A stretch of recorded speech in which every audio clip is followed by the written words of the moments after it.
Hello नमस्कार दोस्तों, आप सभी का पीटीए परिवार में स्वागत है। बहुत बहुत अभिनंदन है आप सभी लोगों का। जैसा कि हम लोग आज पढ़ेंगे और बहुत ही इम्पॉर्टेंट टॉपिक है जो करंट अफेयर से रिलेटेड है। ठीक है, तो आप देख सकते हैं अचानक भारत क्यों छोड़ रहे हैं लोग, इस पे हम लोग बात करेंगे। देखिए, सवाल पूछा जा सकता है आपसे, जैसे कंपटीशन के लिए अगर देखा जाए तो इम्पॉर्टेंट हो जाता है और आपके ज्ञान के लिए भी बहुत इम्पॉर्टेंट हो जाता है।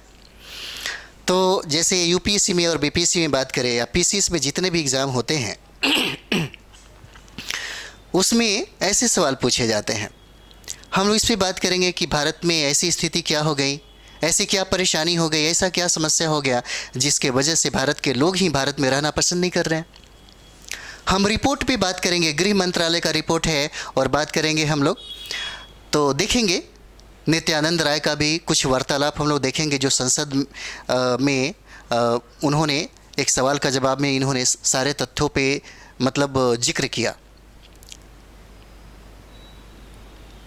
तो आज का हम लोग का टॉपिक देखेंगे, अचानक भारत क्यों छोड़ रहे हैं लोग। ये सवाल भी बन जाता है, क्वेश्चन डायरेक्ट पूछा जा सकता है आपसे, कारण बताइए। कारण भी हम लोग विस्तार से चर्चा करेंगे। तो एक रिपोर्ट अगर आप देखेंगे, कहा जाता है कि भारत से सबसे ज़्यादा, पूरी अगर दुनिया की बात कर दी जाए, पूरे विश्व की अगर बात कर दी जाए, तो पूरी दुनिया में भारत के लोगों ने ही भारत से अपना नागरिकता क्या कर दिया, त्याग दिया। पूरी दुनिया में सबसे ज़्यादा नागरिकता त्यागने वाला कौन सा कंट्री है? भारत है। इसका मतलब ये है कि भारत का स्थिति अच्छा नहीं है, बहुत ही ख़राब है। रिपोर्ट कहता है 2015 से लेकर के 2021 तक लगभग 8 से 9 लाख लोगों ने आपके भारत के रहने वाले नागरिकों ने भारत की नागरिकता को त्याग दे दिया और लगभग 120 देशों की नागरिकता भारत के लोगों ने प्राप्त की। मन में ये भी सवाल बनता होगा कि 120 जो कंट्री है, क्या हमसे अच्छी स्थिति में है? उसकी सामाजिक स्थिति, उसकी राजनीतिक स्थिति, उसकी आर्थिक स्थिति, उसकी सांस्कृतिक स्थिति हमसे भी बेहतर है। जैसे आप कह सकते हैं, जैसे रिपोर्ट में ये भी कहा गया कि सबसे ज़्यादा जो भारतीय नागरिक हैं उन्होंने अमेरिकी की नागरिकता को प्राप्त किया। और टॉप 10 में अगर स्थान देखेंगे तो हमारे के भारत के लोगों ने भी भारत की नागरिकता त्याग करके पाकिस्तान की नागरिकता प्राप्त कर ली है। बहुत ऐसे लोग हैं जो पाकिस्तान को बेहतर समझा, बहुत ऐसे लोग हैं जो बांग्लादेश की नागरिकता प्राप्त कर लिया, भारत की नागरिकता को छोड़ दिया। क्यों हुआ ऐसा, क्या कारण बना? ठीक है, क्यों ऐसा हुआ, क्या कारण बना, इसको जानना जरूरी है। और ये रिपोर्ट गृह मंत्रालय का रिपोर्ट है। और नित्यानंद राय की अगर बात करें तो उन्होंने पार्लियामेंट में प्रश्न के जवाब में उन्होंने बहुत सारे डाटा और बहुत सारा तथ्यों पे बात किया था। ठीक है, और बात करें तो देखिएगा, सबसे ज़्यादा लोगों ने नागरिकता कहाँ का प्राप्त किया, तो अमेरिका का प्राप्त किया। और अमेरिका के बाद अगर बात करेंगे हम लोग, तो सबसे ज़्यादा लोगों ने नागरिकता कहाँ का प्राप्त किया, तो कनाडा का प्राप्त हो जाता है। जैसे पंजाब हरियाणा के लोग सबसे ज़्यादा आपको मिल जाएंगे कनाडा में। उसके बाद देखेंगे तो ऑस्ट्रेलिया का भी नागरिकता प्राप्त लोगों ने किया। उसके बाद देखेंगे तो यूनाइटेड किंगडम का लोगों ने नागरिकता प्राप्त किया। इस तरीके से अगर देखेंगे तो आपको पाकिस्तान का भी नागरिकता भारत के लोगों ने प्राप्त किया है, बांग्लादेश का नागरिकता भी प्राप्त किया है। इसका मतलब ये होता है कि ये जो स्थिति है, कोई भी आदमी अपना घर क्यों छोड़ता है? उसके घर से, उसके ज़मीन से उसका भावनात्मक लगाव होता है। उसका दिल टूट जाए, उसके ज़िंदगी में तकलीफ़ आ जाता है, तभी वो अपना घर को छोड़ना चाहता है। कुछ ऐसी परिस्थितियाँ जो उसके अनुकूल नहीं होता, प्रतिकूल बन जाता है, जिसके वजह से वो लोग अपना घर छोड़ना चाहते हैं। हो सकता है इसके पीछे किसका हाथ हो सकता है, क्या वजह हो सकती है, क्या इस पे बात करना है। जैसे आप सोच के देखिएगा, अगर आप देख रहे हैं रिपोर्ट देखेंगे तो आपको लगेगा कि हमारे भारत से अच्छा पाकिस्तान है। जिस पाकिस्तान के नाम पे भारतीय जनता पार्टी वोट बटोर करके वो सत्ता में आ गई, जिस हिंदू धर्म के नाम पे, श्री राम के नाम पे भारतीय जनता पार्टी आपके सत्ता को हासिल किया, क्या इसके पीछे उसका हाथ है? इससे इनकार भी नहीं कर सकते। अब ये सोचता है लोग, हमारे स्टूडेंट लोग बोलते हैं कि सर एकदम खुल के आप बात करते हैं।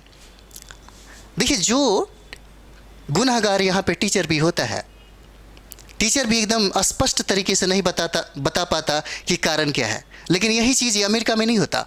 अमेरिका में प्रोफेसर एकदम डायरेक्ट बताता है कि राजनीति की वजह से मतलब अमेरिका के राष्ट्रपति की वजह से ये कारण हो रहा है। इसलिए वहाँ की जनता सबसे ज़्यादा जागरूक है। हमारे यहाँ की जनता लोकतंत्र को भी अच्छी तरह से नहीं समझ पाती, अपने अधिकारों को ठीक तरीके से नहीं समझ पाती, तो फिर क्या सवाल पूछेगी भारतीय जनता पार्टी से, या भारत में जो हम जिसे अपना सरकार बनाते हैं उसे सवाल पूछने का क्षमता ही नहीं रख पाते।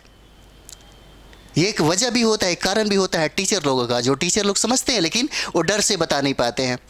हमने देखा था एक वीडियो, एक टीचर थे जो भारतीय जनता पार्टी पे कटाक्ष उन्होंने किया, सही बात बोला था, इसमें गलत बात नहीं था जहाँ तक मुझे लगता है, और पता नहीं उनके साथ बहुत प्रॉब्लम हो गया।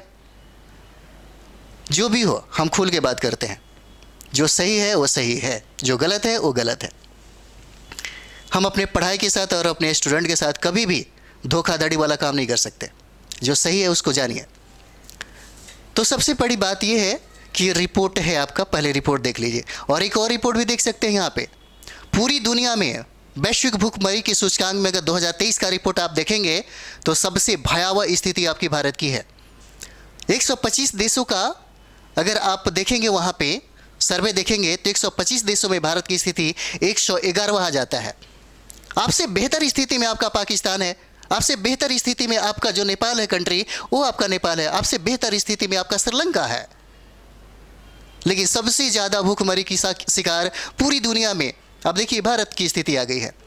भारत सबसे डेंजरस जोन में शामिल है, और इसके पीछे भी कारण आपकी सरकार का है।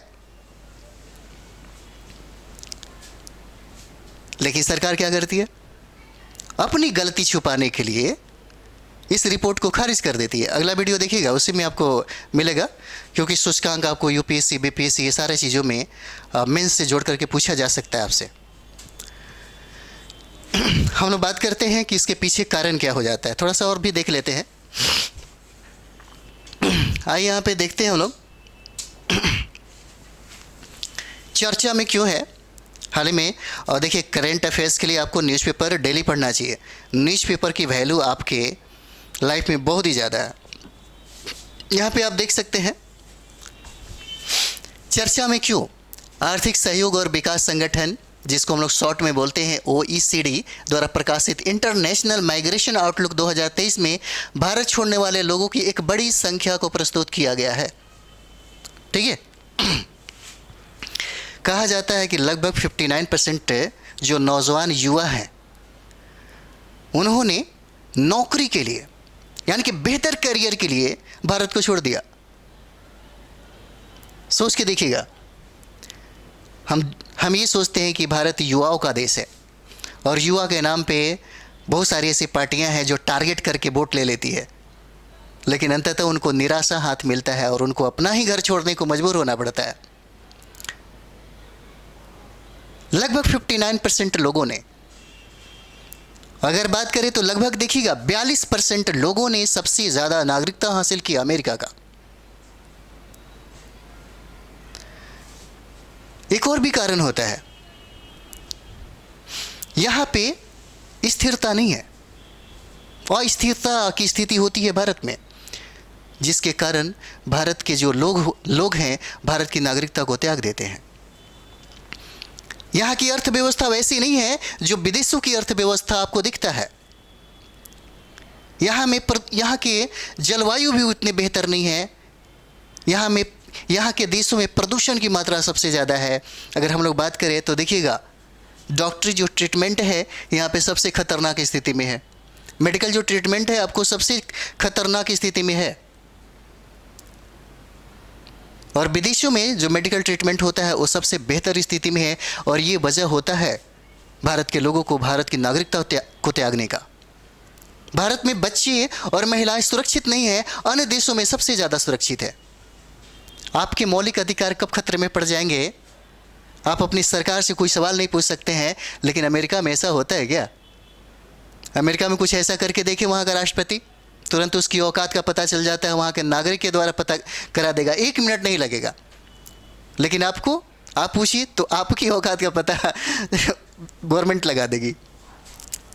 दोनों में अंतर है, लेकिन हम दुनिया के सबसे खूबसूरत लोकतांत्रिक देश में रहते हैं और लोकतंत्र का ही मतलब नहीं समझ पाते हैं। यहाँ पे हम लोग देखते हैं, आइए इसके बारे में हम लोग थोड़ा सा जान लें। ये रिपोर्ट देख लीजिए। रिपोर्ट कहता है कि OECD देशों में आने वाले नए प्रवासियों में सबसे अधिक संख्या किसका है? भारतीय नागरिकों की है। नेक्स्ट कहता है कि वर्ष 2021-22 में OECD देशों में सबसे अधिक प्रवासन भारत से देखा गया। सबसे अधिक जो जाने वाले लोगों की संख्या है, कहाँ से देखा गया? भारत से देखा गया। और वर्ष 2019 की तुलना में भारत से प्रवासियों की संख्या देखिए 15% की कमी आई है। भयानक स्थिति दिखा रहा है यहाँ पे। कुछ फैक्ट्स पे बात कर लेते हैं, ठीक है। बाकी मेंस के क्लास में आपको ये सारा चीज़ें दिया जाएगा। कुछ पीटी के लिए भी हम लोग बात कर लेते हैं। तो यहाँ पे देखेंगे, आप देखिएगा वर्ष 2021 के दौरान जो बातें हैं यहाँ पे जो चर्चा के में हुआ, OECD देशों में प्रवासियों की संख्या के मामले में भारत क्या है? पहले स्थान पे है। इस पे विचार करना होगा। यहाँ पे जो अगर हम लोग देखेंगे, जैसे हमने कहा कि भारत से पलायन सबसे ज़्यादा लोग हो रहे हैं, इसके पीछे राजनीतिक जो कारण है ये सबसे ज़्यादा महत्वपूर्ण यहाँ पे हो जाता है। भारत के लोग नहीं चाहते तनाव में जिंदगी बिताना। सांप्रदायिकता में अभी देखिए 2014 के बाद स्थिति बहुत ही ख़राब हो गया है। समाज का ताना बाना जो बहुत ही खूबसूरत था वो टूटते हुए नज़र आ रहा है।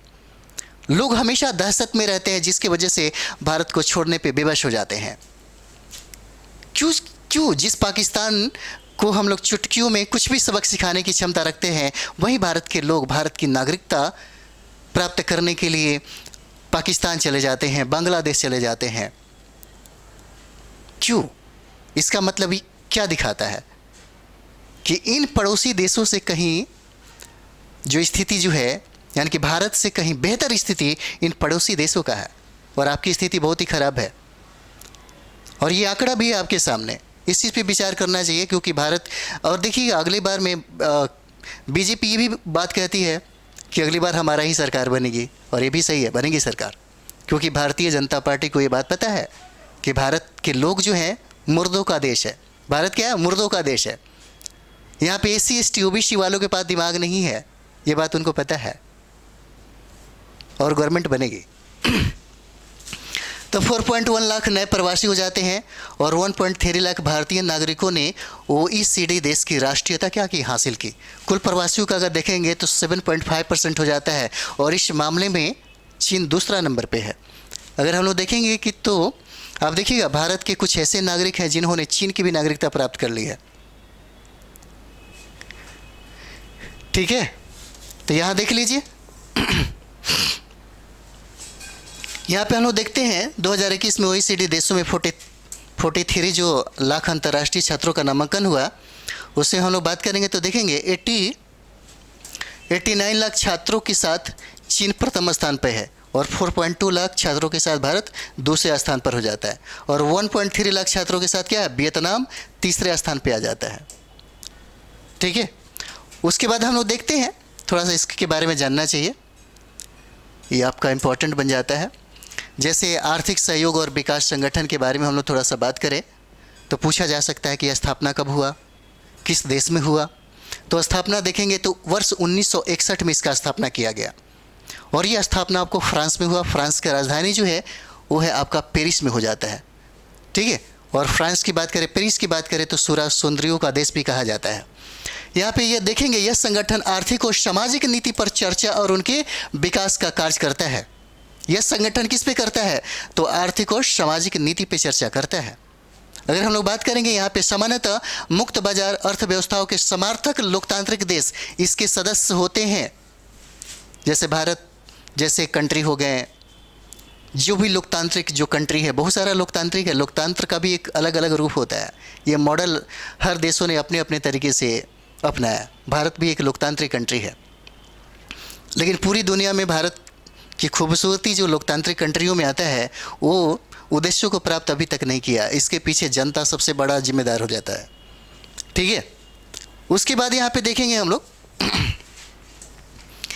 यहाँ पे देखिए इसकी स्थापना का मुख्य उद्देश्य क्या हो सकता है।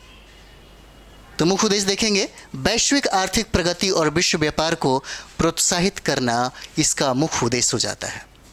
ठीक है, क्या होता है? तो वैश्विक आर्थिक प्रगति और विश्व व्यापार को प्रोत्साहित करना OECD का मुख्य उद्देश्य हो जाता है। उसके बाद देखते हैं वर्तमान में इस समूह में कितने सदस्य हैं। तो 38 जो देश है इसके सदस्य बने, 38 देश। और ये सबसे बड़ी बात है, कोस्टा रिका इसका नवीनतम सदस्य हो जाता है। पूछा जा सकता है, आपसे पूछा जाएगा OECD का नवीनतम या नया देश कौन बना, तो कोस्टा रिका हो जाता है। पूछा जा सकता है आपसे, इसके सदस्य देश और प्रमुख भागीदारी जो विश्व व्यापार और निवेश का लगभग कितना, तो 80% प्रतिनिधित्व करती है। ये बहुत बड़ी बात है। ठीक है, तो इसी तरीके से हम लोग मात्र 10-15 मिनट का जो एक वीडियो होगा, जो आपके लिए, आपके एग्ज़ाम के लिए और आपके ज्ञान दोनों के लिए बहुत ही इम्पोर्टेंट हो जाता है। तो चलिए हम लोग एक छोटा सा ब्रेक के बाद मिलते हैं।